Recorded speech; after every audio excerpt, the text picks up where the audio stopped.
মুহাম্মদুর রাসূলুল্লাহ সাল্লাল্লাহু আলাইহি ওয়াসাল্লামকে একজন জিজ্ঞেস করেছেন, হুজুর আপনি নবী হইলেন কবে?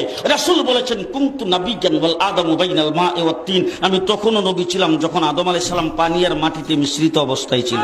আসসালামু আলাইকুম ওয়া রাহমাতুল্লাহি ওয়া বারাকাতুহু। যে বক্তব্যটা আপনারা এখন শুনছেন, এই বক্তব্যটা আমাদের আহলে সুন্নাত ওয়াল জামাতের কোনো সুন্নাহ আলেমের বক্তব্য না। আপনারা তো কনফার্ম এই বক্তব্যটা জুনাইদ আল হাবিব সাহেবের বক্তব্য।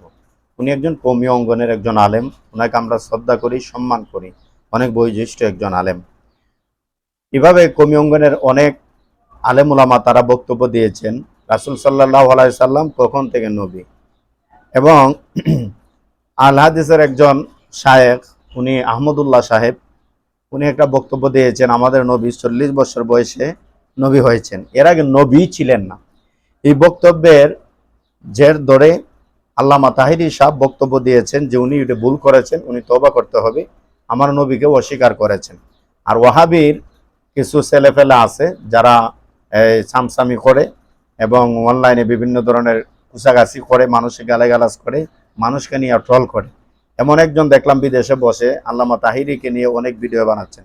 আল্লামা তাহিরির অনেক এই খারাপ দিক যেগুলো আছে এগুলা নিয়ে আর ট্রল করতেছেন। খারাপ দিক আর কি, তা মানুষ কত দিকে শর্তু হলে, কিরকম শর্তু হলে আল্লামা তাহিরির অনেক ওনার ওয়াইফ এবং ওনার একটা ছবি সোশ্যাল মিডিয়া ভাইরাল হয়ে যায়।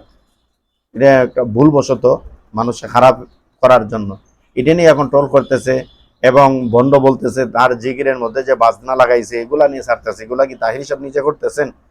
এগুলা তাহিরিকে যারা মালা পায় না তারাই করতেছে। প্রশ্ন তো এটা না ভাই, এটা তো করার কথা না। কথা হচ্ছে আপনি প্রমাণ করেন রাসূল 40 বছর আগে নবী ছিল না। সাফাবাজিতে করতেছেন আহমদুল্লাহ সাহেবের পক্ষে। আপনি প্রমাণ করেন যে রাসূল 40 বছর আগে নবী ছিলেন না, 40 বছর বয়সে নবী হয়েছেন। সাফাবাজি এটা না প্রমাণ করার কথা। সাফাবাজি তাহিরি সাহেবের নিয়ে উল্টাপাল্টা কথাবার্তা বলে। আর কত সাফাবাজি করবেন আর কত দালালি করবেন?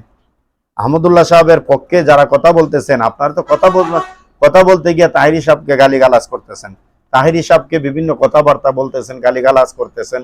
তাহিরি সাহেবের ওয়াইফের পিক নিয়ে মিডিয়া আবার নতুন ভাবে ছাড়তেছেন এবং উনার জিগিরের সাথে যে বাজনা এড করা হয়েছে, বিভিন্ন গান এড করা হয়েছে, এগুলা নিয়ে আপনারা ট্রল করতেছেন। আর এই তাহিরি যেমনই হোক, আহমদুল্লাহ সাহেব যে বক্তব্য বলেছেন এই বক্তব্যটা প্রমাণ করো না।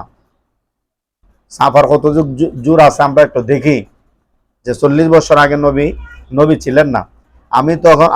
আমাদের তখন মনে হচ্ছে যে আহমদুল্লাহ সাহাবারা কোন দিন বলে ফেলবে যে আমাদের নবী শেষ নবী ছিল না, ওই গোলাম মোহাম্মদ কাদিয়ানী শেষ নবী ছিল। আর এই কথার মধ্যে সমর্থন দিবেন আপনাদের মতন সাফাবাদ যারা আছেন, তারা সমর্থন দিবেন। আমরা তো তাই বুঝতেছি। সে যদি বক্তব্য দেয় উনি তো নবী ছিলেন না, ভুলবশত নবী হয়ে গেছেন, নাউজুবিল্লাহ, গোলাম মোহাম্মদ কাদিয়ানী ছিলেন নবী, এই কথা বললে আপনারাই তো সমর্থন দিবেন সবার আগে, বুঝতেছি। আর 40 বছর আগে নবী ছিলেন না আর আমাদের নবী শেষ নবী ছিলেন না, কথা তো একই। 40 বছর আগে নবী ছিলেন না তো নবী কি ছিলেন? 40 বছর আগে কি ছিলেন? একটু কিতাব হাদিস পড়েন, কোরআন হাদিস পড়েন ভালো করে, তারপরে সাফাবাজিটা কইরেন। অযথা সাফাবাজি কইরা সাধারণ মানুষের ঈমান নষ্ট করবেন না। আপনারা বক্তব্য কি ছিল? তাহিরি সাহেব আজও বক্তব্য দিয়েছেন যে যদি কোনো বাপের বেটা থাকেন অনলাইনে হইলে আসো আমার সাথে, দেখি আহমদুল্লাহ সাহেবরে নিয়ে আসো। উনি চাইতেছেন আহমদুল্লাহ সাহেবের সাথে বসতে, আর সাফাবাজ ওই যে সুফিয়ান বিদেশ থেকে সাফাবাজি করে যে আমার সাথে বসো। আরে বেটা তোর সাথে কি বইতো? বেয়াদবের একটা লিমিট আছে। আমরা কথা বলি না, এই জন্য বললে বুঝবে না যে আমরা কথা বলতে পারি না। সুন্নি ছেলেরা যদি কথা বলা শুরু করে আপনাদের ভিডিও দেখার লোক পাবেন না, কেউ দেখবে না আপনাদের ভিডিও যদি আমরা কথা বলা শুরু করি। এগুলা করা ঠিক না। আহমদুল্লাহ সাহেব এবং তাহিরি সাহেব বা আহলে সুন্নাত ওয়াল জামাতের বয়োজ্যেষ্ঠ আলেম যারা আছেন তাদের সাথে বসানোর একটা পরিবেশ করে দেন, তাদের সাথে ডিবেটের একটা পরিবেশ করে দেন, দেখবেন সমাধা হয়ে যাবে। অযথা কামড়াকামড়ি করা ঠিক না ভাই। এগুলো আর কত করবো আমরা? আর এগুলো আমরা আর দেখতে চাই না, এগুলো আমরা আর দেখতে চাই না। রাসূল নবী ছিলেন, সব সময় নবী ছিলেন। আদম নবী যে সময় পানি এবং মাটি, এর আগেও আমাদের নবী ছিলেন। আল্লাহ পাক সকলকে সঠিক জিনিসটা বোঝার তৌফিক দান করুক। আসসালামু আলাইকুম ওয়া রাহমাতুল্লাহি ওয়া বারাকাতুহু।